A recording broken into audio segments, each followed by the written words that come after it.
جس طرح تیزی سے دنیا بدل رہی ہے خرم دستگیر صاحب، یہ تو محو حیرت ہوں دنیا کیا جائے گی، اور ہو رہی ہے بالخصوص۔ سب سے پہلے تو آج جو ترجمان دفتر خارجہ طاہر حسین اندرابی نے بڑی واضح بات کی ہے کہ ابراہیم ایکارڈ جو ہے اس کا پاکستان حصہ نہیں بنے گا، بورڈ آف پیس میں جانا اور اس کو ملانا دو مختلف چیزیں ہیں۔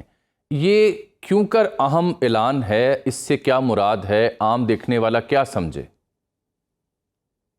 جی دیکھیے، پاکستان میں بین الاقوامی معاملات کو بہت ہی کند طریقے سے ہم ہینڈل کرتے ہیں اور جذباتی طریقے سے ہینڈل کرتے ہیں۔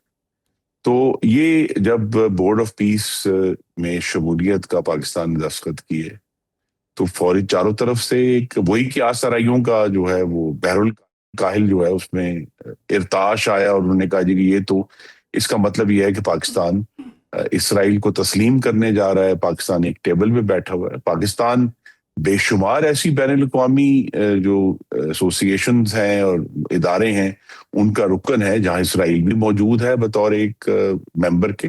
اس کا یہ مطلب نہیں کہ ہم جو ہیں ان کو کسی بھی طرح ایکسیپٹ کرنے جا رہے ہیں۔ تو ہمارے پاسپورٹ پہ جب لکھا ہے اس وقت کہ دنیا کے تمام ملکوں کے لیے وہ ویلڈ ہے اسرائیل کے علاوہ، تو وہ رہے گی، وہ عبارت رہے گی۔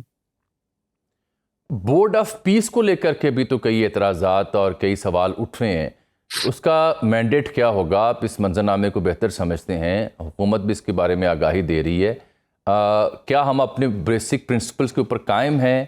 فوج بھیجنے نہ بھیجنے کے اوپر بھی ڈیبیٹ ہو رہی تھی، بورڈ آف پیس کا جو مینڈیٹ ہے اس کے اوپر بھی بات ہو رہی تھی۔ واٹ لیڈ ٹو اس کہ ہم اس کا حصہ بنیں؟ جی آپ نے جو بات کی کہ دنیا تبدیل ہو رہی ہے، تو کینیڈا کے وزیر اعظم نے پچھلے ہفتے داووس سوئٹزرلینڈ میں ایک بڑی کلیدی تقریر کی۔ اس کے دو جملے جو ہیں، دو جو ان کے نتائج انہوں نے رکھے وہ بالکل درست ہیں۔ ایک تو انہوں نے کہا کہ دنیا کی جو دوسری جنگ عظیم کے بعد کا جو انتظام تھا وہ اس میں کوئی جو کہتے ہیں نا بتدریج تبدیلی نہیں آ رہی، وہ نظام جو ہے وہ ختم ہو چکا۔ انہوں نے کہا رپچر ہو گیا۔ جی لفظ رپچر انہوں نے کہا رپچر ہے، یہ ٹرانزیشن نہیں ہے۔ نمبر 1 ایک تو وہ بات ہے۔ دوسرا انہوں نے بڑی ایک دلچسپ بات کی اور جس کا ہمارے اس فیصلے سے تعلق بھی ہے کہ اگر آپ میز پر نہیں بیٹھے تو آپ مینیو کا حصہ ہیں۔ بالکل۔ تو لہذا بورڈ آف پیس میں بیٹھنا ایک تو پاکستان کی اپنی جو سالمیت ہے اور پاکستان کا جو ابھی ابھرتی ہوئی سفارتی ساکھ ہے اس کو ہمیں پروٹیکٹ کرنا ہے۔ تو نمبر 1 ہم ٹیبل پر بیٹھے ہیں، ہم مینیو پہ نہیں، یہ بات واضح ہو گئی۔ نمبر دوسرا یہ ہے کہ اب 89 سال ہو جائیں گے اس سال پاکستان کو قائم ہوئے۔ پہلی دفعہ حکومت پاکستان کو اور پاکستان کی قوم کو موقع مل رہا ہے کہ وہ اپنے فلسطینی بھائیوں کی کوئی عملی مدد کر سکے، اور اس لیے پاکستان نے اس کو جو ہے اسی اسپرٹ میں لیا ہے کہ ہمیں جہاں بھی اپنے فلسطینی بھائیوں اور بہنوں کی مدد کا موقع ملے گا ہم وہ موقع استعمال کریں گے۔ وہ ہماری موجودگی اور ہمارے ساتھ جو 7 دوسرے بڑے مسلم ممالک ہیں ان میں ہمارے بڑے ہواری بھی شامل ہیں، یعنی سعودی عرب شامل ہے، قطر شامل ہے، ترکی شامل ہے، متحدہ عرب امارات شامل ہے، مسلمانوں کا سب سے بڑا ملک انڈونیشیا شامل ہے۔ تو لہذا یہ ان ملکوں کی موجودگی جو ہے اس میز پر فلسطینیوں کے جو حقوق ہیں ان کی پروٹیکشن کا باعث انشاءاللہ بنے گی۔ تو یہ بھی ایک کوشش ہے۔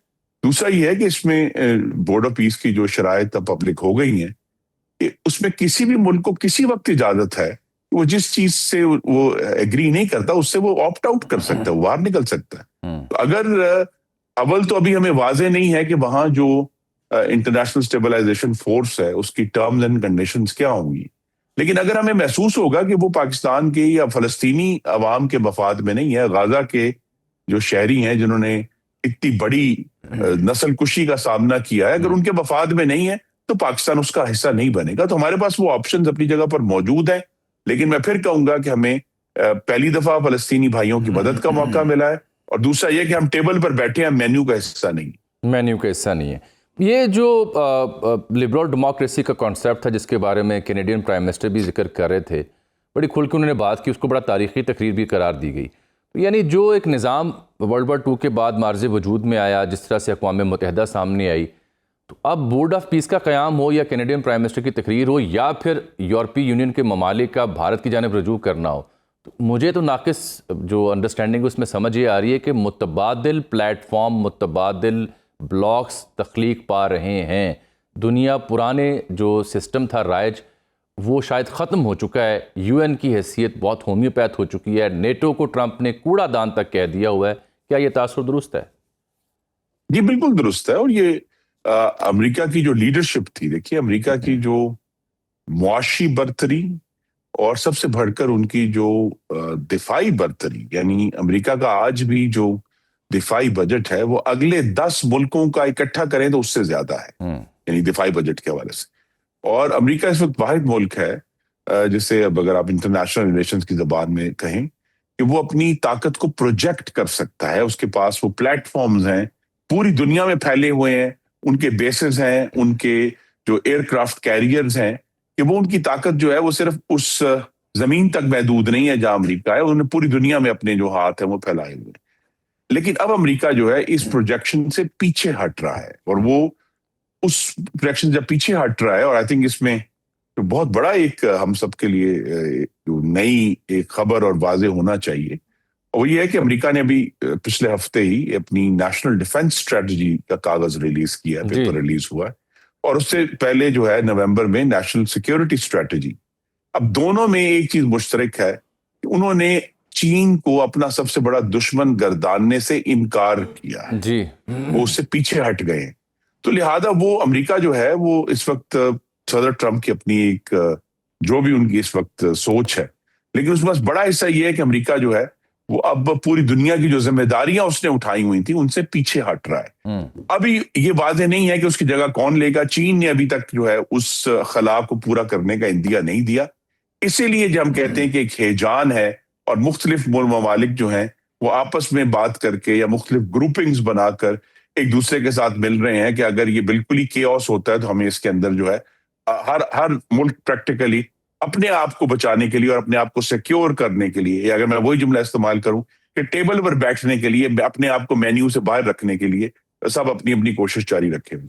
خرم صاحب، یہ جو مدر آف آل ڈیل کا نام دیا گیا ہے ای یو کی اور انڈیا کی، اس سے پاکستان کو فی الفور کیا خدشات ہیں؟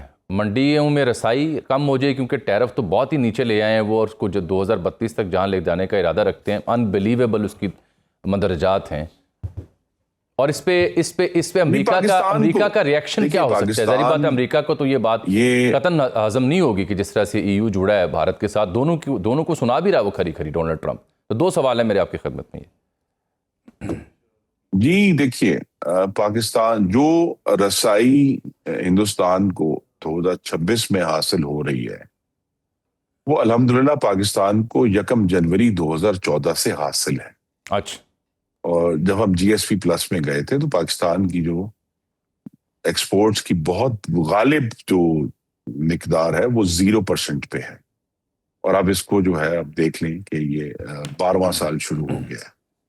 یہ تو ہمیں اس طرح تو اس ڈیل سے خطرہ بھی یہ جو پیدا ہوا ہے وہ یہ ہے کہ ہندوستان اب ٹیرفز میں ہمارے برابر آ رہا ہے. تو لہٰذا جہاں ہمارا کمپٹیشن نہیں تھا اب کمپٹیشن آئے گا ہندوستان سے یورپ. تو ہمیں جو ہے وہ مقابلہ کرنا ہے. دیکھیے یہ تو ہم لامحدود وقت تک تو اس طرح کی کنسیشنز کسی کو بھی نہیں ملتی.